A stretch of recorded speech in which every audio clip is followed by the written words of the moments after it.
All right, going up against Keaton, we got Charity Jones. So please welcome Keaton McAdams. So I've been watching that impeach show about Bill Clinton. There's one episode where Bill tells a story about running into one of Hillary's ex-boyfriends, and the guy's like pumping gas for a living. And he turns to Hillary and he says, "Where do you think you'd be if you had married that guy?" Without missing a beat, Hillary Clinton says, "If I married that guy, he'd be president."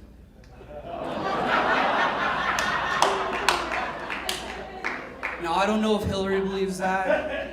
I don't think Bill believes that. But I do wonder if her ex-boyfriend believes that. Like, do you think he ever drunk dials Hillary Clinton? Like, I just killed it in an open mic.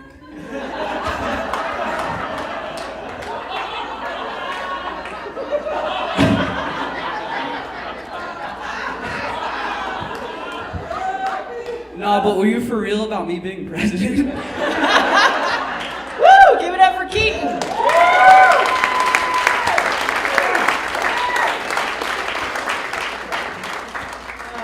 That was fun. That was fun. Thank you so much for doing that. How do you feel about that minute? Feel good about it. Excellent. Do you feel like you're going to get murdered anytime soon? I might get suicided. We're going to find the note. That's what's going to be. It is true, they always say they're smiling before they kill themselves, right? In those pictures? Yeah. It's like, look out for your happy friends. If they're sad, just let them be sad. They're not going to kill themselves. Wait till they're happy. That's when they're going to kill themselves. So don't smile. Yeah, my bad. It's okay. That would be funny if Keaton just starts tweeting, "I'm not feeling suicidal." It's just the straightest picture of Keaton ever. It's cool to know, though, that Hillary Clinton dated a guy from New Jersey. Right? That's the only state where you can't pump your own gas. That's the joke. All right. How many state legislator heads in here? Very many. We're at a comedy show. I don't know. Keaton, what's your favorite scary movie? Probably Halloween. Nice. The original one? Yeah, that's Hell the yeah, good dog. one. That is the good one. I've seen like all 9 of them though. I'm not above it. Gabe, is that not your favorite movie out of the Halloween series? I mean, there's like 30 of them now, but... Sure. All right, Keaton, thank you so much. Thank you for having me. Editor? All right, going up against Gizmo, we got Keaton McAdams. So my little brother's 16, you guys, and I want him to be a better man than me. So I'm always trying to give him advice, but he's 16, so he only wants to talk about chicks. I told him straight up, if you want anything to happen with these girls, you can't be scared of them. In fact, I've learned in my experience, these girls are more scared of you than you are of them. At least they should be. You guys ever met a hot chick with a dude's name? You know what I'm talking about, hot chicks with unisex names. I recently learned it doesn't bother me. I do think it's a power play on the dad's part. Like, name your daughter Carter or Drew, see if it'll stop me from fucking her. It won't. I met this girl the other night, her name was Charlotte. She told me her friends called her Charlie. I was like, that's gonna be a problem. I got a grandpa named Charlie. I was like, can I just call you Chuck?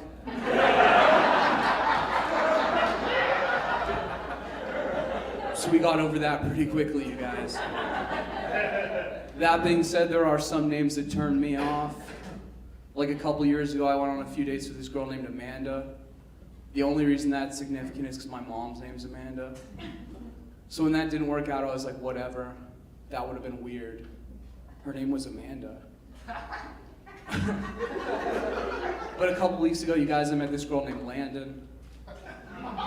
The only reason that's significant is my dad's name's Landon. For some reason, this time it didn't bother me. Got over it pretty quickly. I don't know if it's because she spelled her name differently than my dad does, or she was just way hotter than Amanda. But I got past it. At least I thought I did, till we made our way to the bedroom. Fellas, I'd like you to make some noise if you've ever called out your father's name while you were getting your dick sucked. Okay, well, I haven't. I didn't know what to say. I was kind of confused. I was just like, fuck me, daddy. All right, that's my time. Thank you, guys.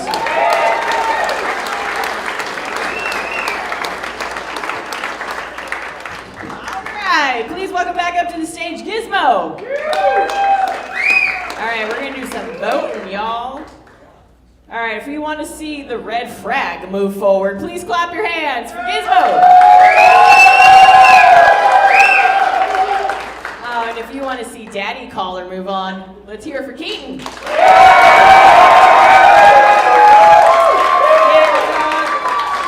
All right, Keaton, we'll see you in the next round. Go get ready. Got 5 minutes. Willie braces the butthole. That's what we call him. All right, come to the stage next. Make some noise for your next competitor, the very funny Keaton McAdams.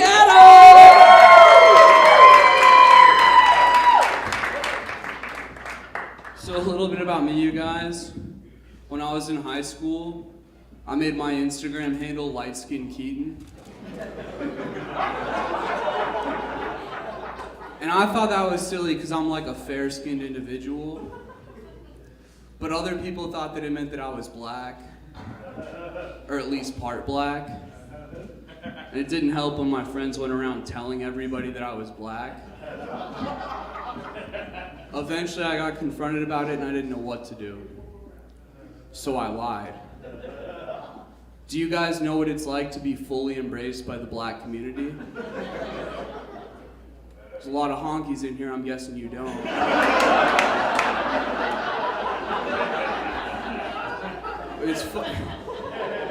It's pretty fucking cool.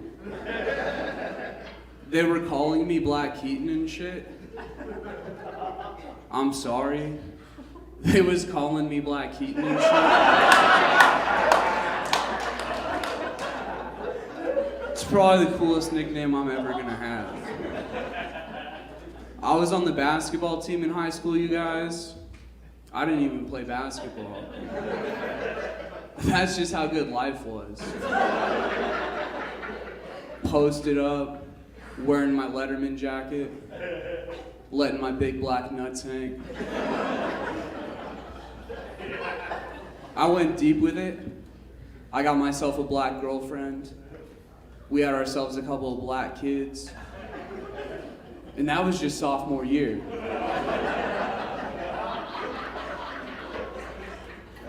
Eventually it came time to come clean and I didn't know what to do. So I faked my own death. That's right. Black Keaton died 2 days before graduation in a fairly routine traffic stop.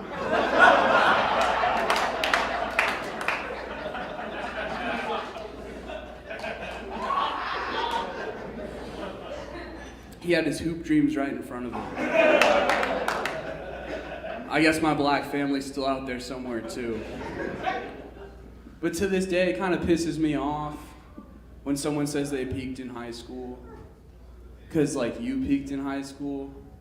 Motherfucker, I was black in high school. I'd like you guys to keep that in the back of your minds. Maybe not the part about me being an absentee father.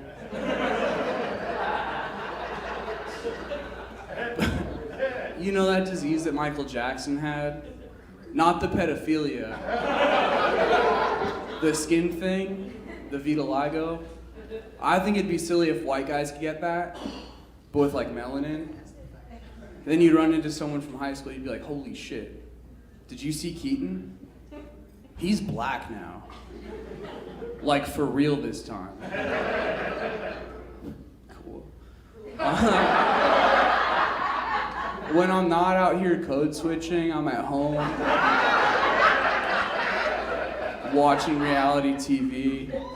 I like reality TV because their realities are never anything like mine. Like sometimes I turn on MTV and I watch this show called 16 and Pregnant. Because I never got to make that mistake. A lot of teenage parents in here. Holy shit. My favorite show to watch on TV is this show called 60 Days In, where regular people volunteer to go to jail.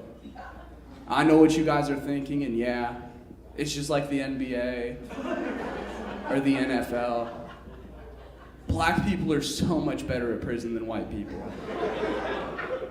We just are. All right, we can end on that. Thank you, guys.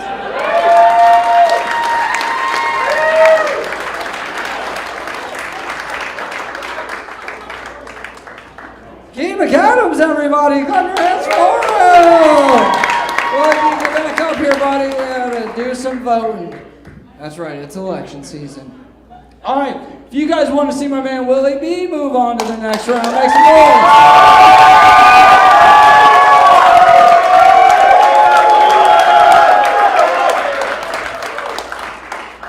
All right, if you want to see my homie Keaton McAdams move on to the next round, make some noise.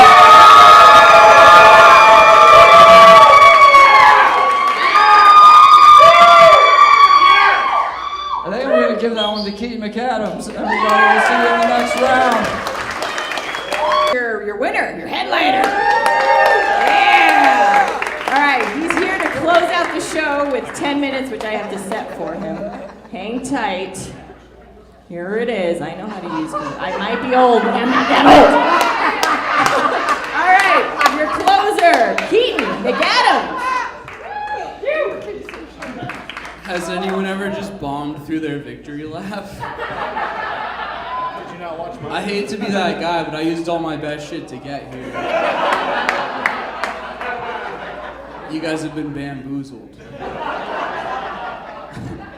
No, I got a day job. I work at this car dealership that's owned by this big corporation. In my job interview, my boss laid out the training I'd have to go through from other big corporations. Like in my job interview, my boss said we wanted to do things the Chick-fil-A way at our car dealership.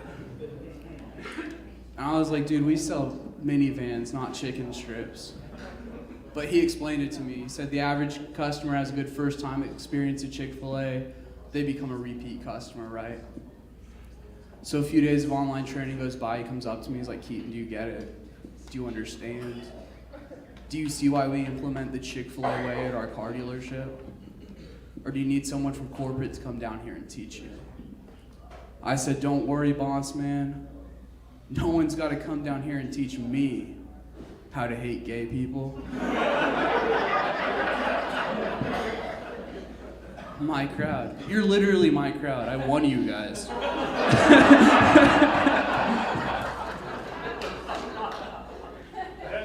You guys been following the Diddy thing? No? Feels like I know too much about Diddy now, like he's fucking Steve Harvey and shit.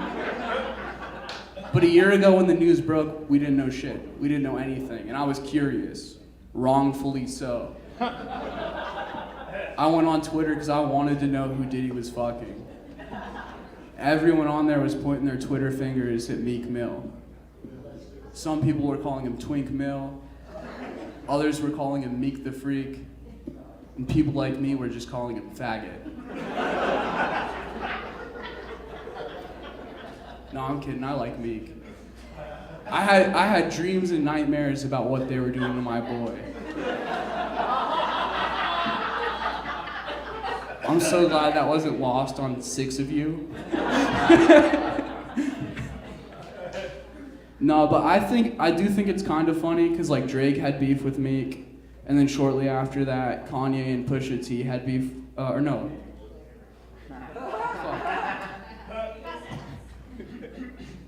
They all had beef with the same guy. His name escapes me, but Kanye and Drake. How did I forget Drake? But yeah, Meek had beef with Drake, then after that, Kanye and Pusha T had beef with Drake, and they came out with this song called What Would Meek Do? And the lyrics go, angel on my shoulder, what should we do?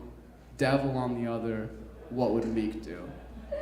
Now I don't know for sure, but I think he'd suck that motherfucker's dick.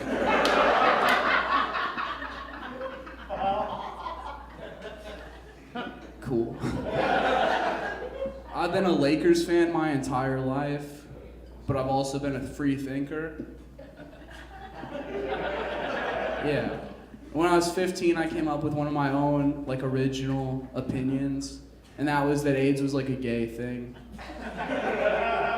I was so confident, I told all my buddies, like, if you're straight, dude. Like, don't wear condoms. You don't have to worry about AIDS. One of my friends came up to me, and he questioned me, rightfully so. He was like, Magic Johnson's a straight man, and he has AIDS. I looked him square in his eyes. I said, Magic Johnson's a straight man, but he's probably fucked a few dudes. Because that's how I thought AIDS worked, you guys.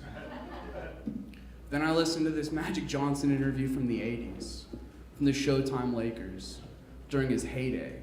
He told a story about bringing 6 chicks back to his hotel room, fucking all of them, no condom. Most people applause at that point. Most people are really impressed with Magic Johnson's sexual prowess, but not this crowd, not my crowd. But I'd like to shift the analogy to a tortilla chip. Imagine you dipped your tortilla chip in salsa, queso, sour cream, guacamole, bean dip, whatever the 7th layer of that fucking bean dip is. You'd have a fucked up chip. And if you look at it through that like health class logic, where if you fuck a chick who's fucked 3 guys, then you fucked 370 people. Magic Johnson getting AIDS not only makes sense, but it's not gay at all. It's actually kind of cool. No, they say Nick Cannon's a pimp because he's got 10 baby mamas. It's like, hit me up when his bitch ass gets AIDS. Now I'm growing up, I got new opinions, new life goals. Like now I'm trying to get AIDS.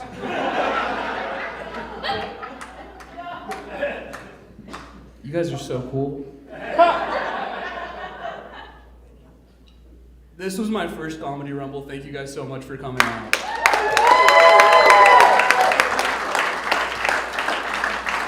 I imagine this is a local crowd. It's very cool that you guys are out here supporting live comedy. I'm a Vegas local myself. One of the things I do for fun out here in Vegas is read the news.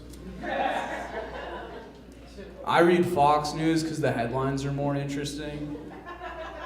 Like the other day I was reading the newspaper and I saw this article that said $2,000 hooker murdered at the Palazzo Hotel. And I saw a similar article on MSNBC. It just said single mother of 2 killed at the Palazzo Hotel. Both these articles were basically the same, you guys. This woman tried to charge a guy $2,000 for sex. He agreed, but then she tried to renegotiate. At that point, she was murdered in his hotel room. 18 days later, Las Vegas Metropolitan Police Department apprehended the guy. Does anyone want to guess how he got caught? Cool. You guys aren't really laughing right now, and that makes sense. I'm not telling jokes.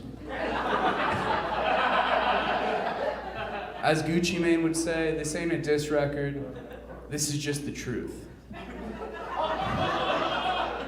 No, but for real, this guy got caught because he walked into the police station and he turned himself in.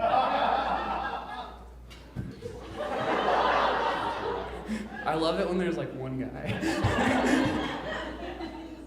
No, but yeah, he walked into the police station, he turned himself in after he 16 days after he killed a hooker in a hotel room that he paid for with his credit card. That's how chill Metro is about dead hookers, you guys. If I had known that, before I met my girlfriend, do you know how many dead hookers there would be? The short answer is a lot. The long answer is a fucking shit ton.